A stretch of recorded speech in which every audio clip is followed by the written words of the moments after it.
Ever notice how almost winning can feel stronger than winning? It's the moment right before relief, when your brain screams, one more step, and oddly, that step often costs more than the first victory ever did. In this video, we'll unpack why near misses hook you harder than wins, and what psychology is doing to your choices. Almost winning creates a delayed payoff that keeps your attention on hold. Your nervous system treats the outcome like unfinished business, not a clean result. That gray zone keeps anticipation alive, instead of letting satisfaction end the loop. In experiments, unpredictable near rewards train people to keep acting when feedback is ambiguous. Then your mind starts chasing the feeling of closing the gap, not the money itself. Before the bet, the emotional temperature is already raised. Anticipation builds through cues, rituals, and tiny pre-bet fantasies of control. Behavioral economists call this decision under excitement, where the brain overweights the next moment. You might tell yourself you're calm, yet your body is gearing up for a hit. And once that activation is on, almost winning becomes fuel, not just information. Next, we'll see how that fuel turns into a cognitive trap. Near misses distort probability so your brain feels closer than it truly is. Humans are unusually sensitive to counterfactuals. Like imagining you were one flick away, a near miss acts like evidence of competence, even when the math hasn't changed. That's not stupidity, it's an efficient mental shortcut under pressure. You reinterpret randomness as progress, and progress feels like something you can engineer. By the time you notice the shift, you've already started negotiating with the outcome. This is where the brain's reinforcement system gets sticky. Random reinforcement is powerful because it doesn't reliably reward you, yet it keeps hope alive. Almost winning is a partial reward signal, and partial signals are harder to let go.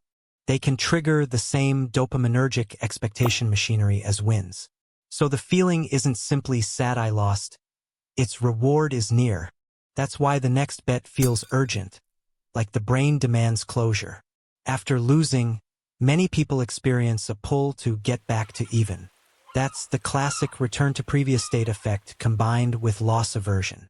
You don't only want money, you want the emotional wrongness to disappear. So a near win after a loss can erase the memory of the loss's weight. It becomes internal editing, rewriting the session as nearly successful. Then the desire to continue can sound reasonable, even while it's compulsion in motion. Almost winning also sharpens the wish to undo the loss. Ongoing conflict appears. Part of you wants to stop, another part wants to recover identity. You're not just chasing outcomes, you're defending the story of yourself as someone who can figure it out. That defense becomes a permission slip for the next stake. When the last moment looked promising, your mind treats repetition as necessary, not optional. Then the question becomes less, should I bet? And more, how could I stop now? Tension itself can function like a drug. The body learns to associate suspense with activation, and activation with value. In gambling sessions, narrowing focus reduces doubt and expands emotional intensity. You may notice you're thinking faster, feeling sharper, and yet seeing less clearly. Almost winning intensifies that cycle, because the brain keeps scanning for confirmation. You start mistaking heightened arousal for meaningful progress. Next, we'll examine how the brain inflates control when evidence is random. When near misses happen, the illusion of control thickens. Your mind grabs patterns from noise because pattern recognition feels safer than uncertainty. If you keep seeing so close, you assume the process must be aligning. Illusion isn't pure delusion, it's a comfort strategy under cognitive strain. You begin to believe small adjustments matter more than they do.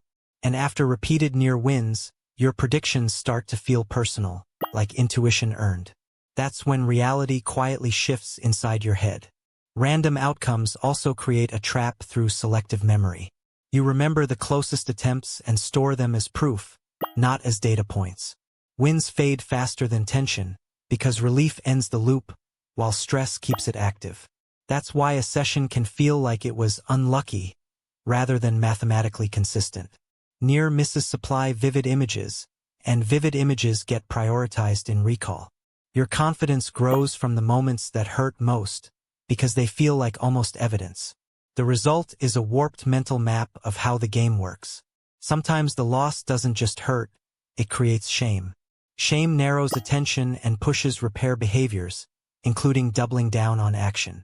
If you feel exposed, you may seek private redemption rather than honest stopping. Almost winning then becomes a way to avoid facing what you already know. You tell yourself you're not backing the wrong horse. You're staying in it. The shame is still there, but it wears the mask of persistence. Then your internal justification gets louder than your external awareness. During a streak, people often lose the sense of time and scale. Working memory gets overloaded, so your mind compresses the session into a single emotional storyline. You stop tracking total losses and start tracking the nearest possibility of correction. That's why a long series can feel like a short chase for one final turning point. Near winning becomes the anchor that makes the entire run feel significant. In behavioral terms, the brain is switching from accounting to momentum. And momentum is persuasive even when it's objectively costly.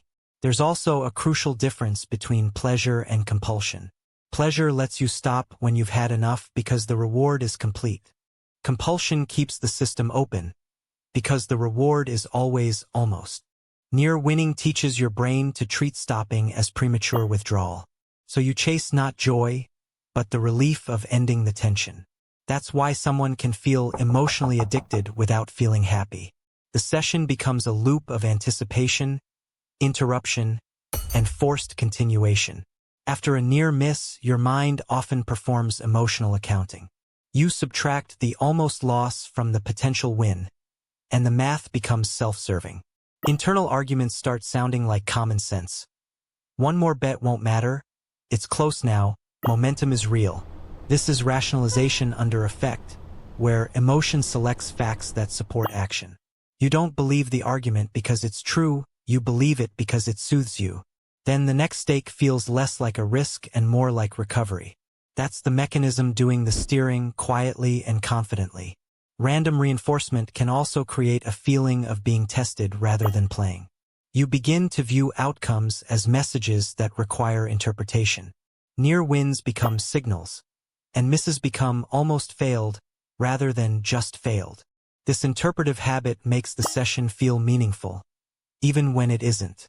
Meaning is powerful because it makes your effort feel earned. And once meaning is attached, stopping feels like abandoning a lesson. So the hook tightens, especially after repeated close calls. If you're wondering why it feels so powerful, the answer is simple and unsettling. Almost winning tells your brain it can end the story soon, if it just acts again. The emotion is hope, but the mechanism is expectation without closure. Winning ends the loop and releases attention, while near winning keeps the loop open. That openness looks like motivation, but it functions like a leash. And when it works, it doesn't feel like manipulation, it feels like destiny. So take a quiet moment to reflect on what your body prefers. Do you chase relief, or do you chase the edge of relief? When you stop, does the feeling end, or does it linger like unfinished business? The most dangerous mechanisms don't overpower you with force, they guide you with closeness. If you want more psychological breakdowns like this, subscribe to the channel and stay alert for how the hook hides in plain sight.